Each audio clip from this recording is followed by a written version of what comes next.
Olá, pessoal!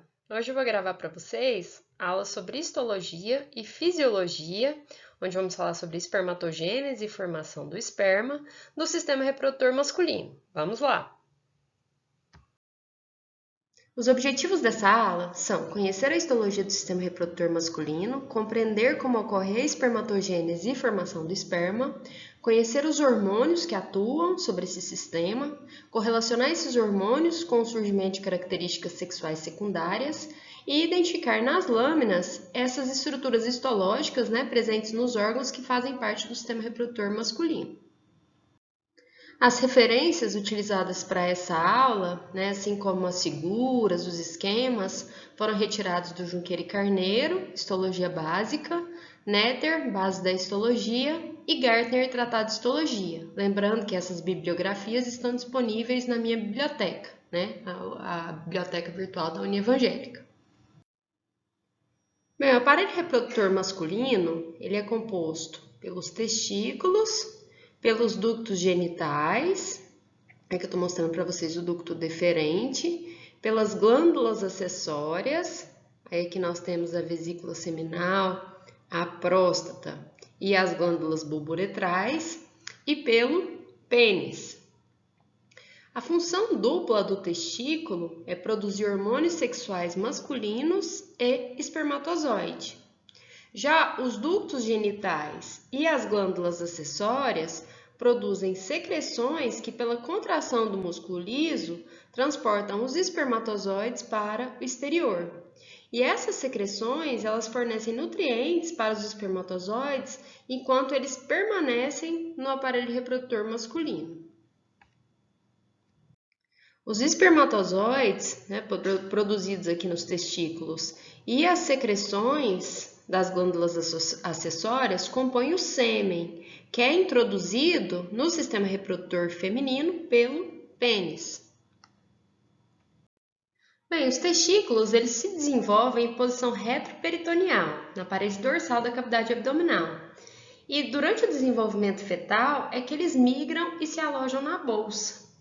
Por causa dessa migração para a bolsa escrotal, cada testículo arrasta consigo um folheto do peritônio, que é chamado de túnica vaginal, e é constituído por duas camadas, chamadas parietal externa e visceral interna, que recobrem a túnica albugínea nas porções laterais e anterior do testículo.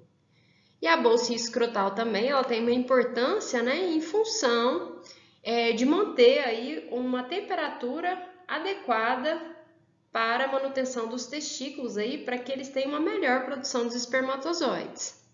Observem nessa imagem que eu estou apontando aqui para vocês a túnica albugínea, e observem aqui os túbulos seminíferos. Aqui eu tenho um esquema, mostrando para vocês onde ficam esses túbulos seminíferos, nessas estruturas que são chamadas de lóbulos testiculares.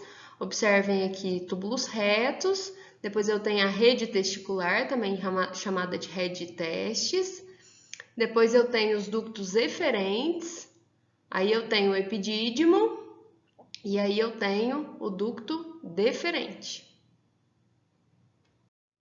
Então, cada testículo é envolvido por uma cápsula grossa de tecido conjuntivo denso, que é chamado de túnica albugínea. Ela é espessada aí na superfície dorsal dos testículos para formar o que a gente chama de mediastino do testículo, do qual partem septos fibrosos. Esses septos, eles penetram o testículo e dividem em aproximadamente 250 compartimentos piramidais, que são chamados de lóbulo testicular. Observe que eu estou apontando aqui para vocês um lóbulo testicular. Esses septos, eles são incompletos e frequentemente há intercomunicação entre esses lóbulos. Cada lóbulo é ocupado por 1 a 4 túbulos seminíferos que se alojam como novelos. Observem a posição. Então, aqui os túbulos seminíferos. Então, eles se dispõem aí como novelos, envolvidos por tecido conjuntivo frouxo, rico em vasos sanguíneos, linfáticos, nervos e também células intersticiais, que são chamadas de células de Leydig. Esses túbulos seminíferos é que produzem os espermatozoides e as células intersticiais, né, que são as células de Leydig, secretam andrógeno testicular.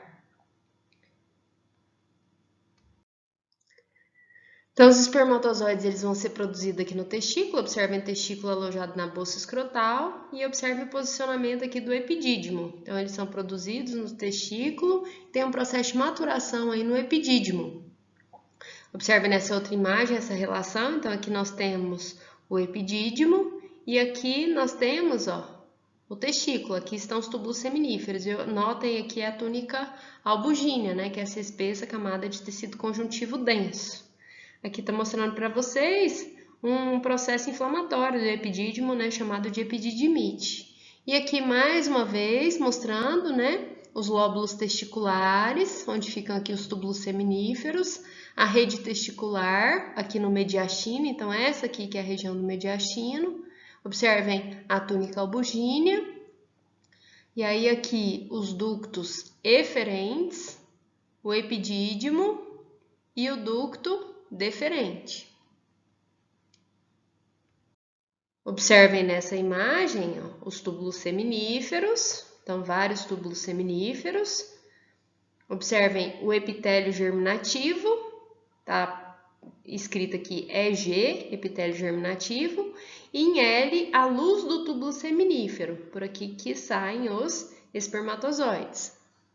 E observem aqui o interstício, né, as células intersticiais de Leydig, que produzem a testosterona, que é o hormônio responsável pelo desenvolvimento das características sexuais masculinas secundárias.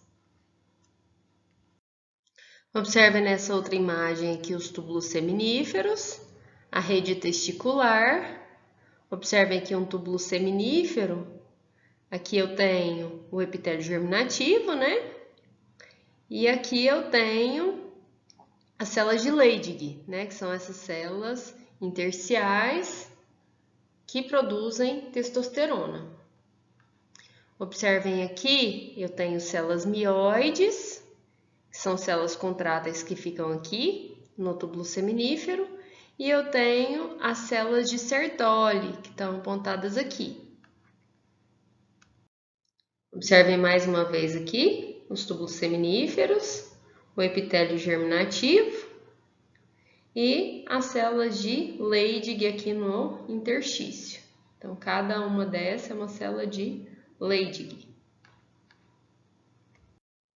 Então, aqui eu estou mostrando para vocês uma imagem onde eu tenho as células intersticiais aqui, as células de Leydig, juntamente com outras células do conjuntivo, capilares sanguíneos. Observem aqui fibroblastos, células mioides, que são células contráteis, e notem aqui, né, o epitélio germinativo. Observem que ele é apoiado numa lâmina basal. Notem aqui as espermatogônias em verde, que são as células tronco, né, que podem se manter como células tronco ou se direcionarem para a produção dos espermatozoides. Depois eu vou ter os espermatócitos primários, que são células bem grandes, né, porque são células que duplicam o seu DNA, portanto, tem 46 cromossomos e o dobro da quantidade de DNA de uma célula diploide. Aí depois eu tenho os espermatócitos secundários. Depois eu vou ter as espermátides, no estágio mais inicial, onde elas são mais arredondadas, e depois no estágio mais avançado, né, que eu já tenho a espermatogênese mais avançada, onde ela vai, né, se alongando para formar os espermatozoides. Observem nessa outra imagem, as células intersticiais, células de Leydig aqui no interstício. Eu tenho as células de Sertoli, que são essas mais triangulares. Observem os núcleos mais triangulares, nucleolo evidente. Olha nessa outra imagem. Observem que o núcleo mais claro, o nucleolo evidente, maior, mais triangular. Então, essas são as células de Sertoli. Observem as células mioides, né? Que são essas células mais achatadinhas aqui, uma, aqui outra, aqui outra. Essas mais alongadinhas, as células mioides. Observem os espermatócitos primários, que eu falei para vocês, né? Que as células são bem grandes. Notem eles aqui. E aqui eu já tenho as espermátides. Observem aqui as espermátides, no estágio mais avançado. Observem que elas são alongadinhas, né? Porque elas vão passar por um processo que a gente chama de espermiogênese, né? Onde elas vão se diferenciar em espermatozoides. Notem aqui também, perto dessas células mioides, entre esses núcleos da célula de Sertoli, as espermatogônias. Então, tem as espermatogônias, espermatócitos primários e espermátides.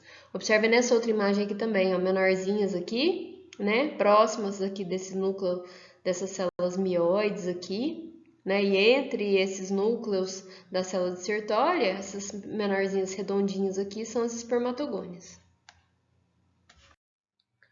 Observem nessa imagem mais uma vez, já mostrei ela para vocês, mas estou mostrando mais uma vez. Observem aqui que eu mostro para vocês nessa imagem espermatócitos primários e depois já mostro espermátides. Então, por que eu não estou mostrando para vocês aqui espermatócitos secundários? Como a prófase dos espermatócitos primários dura cerca de 22 dias, a maioria dos espermatócitos encontrados em cortes histológicos de testículo é vista nessa fase. É difícil observar espermatócitos secundários porque essas células permanecem um período muito curto em intérfase e logo após serem formadas, elas já entram na segunda divisão da meiose, formando as espermátides. A espermiogênese é o nome dado à fase final da produção dos espermatozoides. Então, é o momento que eu tenho, né, a diferenciação de espermátide a espermatozoide. Ela pode ser dividida em 3 etapas: etapa do complexo de Golgi, do acrossomo e de maturação. Então, o que eu vou ter nesse processo? Eu vou ter a formação do acrossomo, a condensação e alongamento do núcleo, o desenvolvimento do flagelo e a perda da maior parte do citoplasma, que eu chamo aí, né, de corpos residuais. Então, observem o flagelo, né, o acrossomo, o núcleo alongado, né, e essa eliminação aí desses corpos residuais. Então, eu tenho no final, né, a formação do espermatozoide, com sua cabeça, peça intermediária, peça principal e peça final. Notem aqui a abundância de mitocôndrias aqui, né, nessa região da peça intermediária. Essa célula de Sertoli, observem, né, que aqui são elas, ó, células de Sertoli. Então, naquela imagem histológica você viu mais aqui o núcleo, né? O núcleo e o nucleolo, mas o citoplasma dela, ele se estende aqui, ó, e essas espermátides, né, avançadas aqui, elas estão alojadas aqui em reentrâncias do citoplasma aqui da célula de Sertoli. Observem também que as células da linhagem espermatogênica aqui, ó, observem espermatócito, espermátide, elas se alojam em recessos aqui da célula de Sertoli. Né? Observem que e também que elas são ligadas por pontes citoplasmáticas. Então, essa célula de Sertoli, ela tem como funções dar suporte, proteção, suprimento nutricional aqui para esses espermatozoides em desenvolvimento. E elas também formam o que a gente chama de barreira hematotesticular, que é uma barreira que protege essas células, né, esses espermatozoides em formação, de substâncias tóxicas, de reconhecimento imunológico por linfócitos. Então, essas células aqui, né, de etapas mais avançadas da espermatogênese, elas são protegidas tanto pelo reconhecimento imunológico, quanto por substâncias nocivas aí, substâncias tóxicas que possam existir no sangue, né, por essa barreira hematotesticular, né, que é formada pela célula de Sertoli. Observem que eu tenho 2 compartimentos aqui. Eu tenho esse compartimento em amarelo, que é chamado de compartimento basal. Notem que as espermatogônias estão nesse compartimento basal, né, que elas não estão protegidas pela barreira hematotesticular. E depois aqui eu tenho, ó, junções oclusivas, tá vendo? JO. Então, a partir daqui é que eu tenho essa parte em azul, né, que eu estou chamando de compartimento adiluminal, ok? Então, essas células estão protegidas aqui por essa barreira hematotesticular. Quanto aos fatores que influenciam a espermatogênese, nós temos hormônios produzidos pela adenohipófise, que são o FSH e LH. O FSH age na célula de Sertoli, promovendo a síntese e secreção da proteína ligante de andrógeno, que é essa ABP. E eu tenho o LH agindo nas células de Leydig para que elas produzam testosterona. Essa testosterona, ela se difunde das células intersticiais aqui para o interior do túbulo seminífero e combina com essa proteína ABP. Dessa maneira aqui, eu vou manter elevada a concentração de testosterona no túbulo seminífero, que é uma condição muito importante aí para a espermatogênese. Além, desses hormônios, eu tenho também a temperatura, desnutrição, alcoolismo e várias substâncias tóxicas aí influenciando a espermatogênese. Bem, pessoal, vou parar essa primeira parte da videoaula por aqui e vamos à nossa segunda e última videoaula sobre histologia e fisiologia do sistema reprodutor masculino. Obrigada!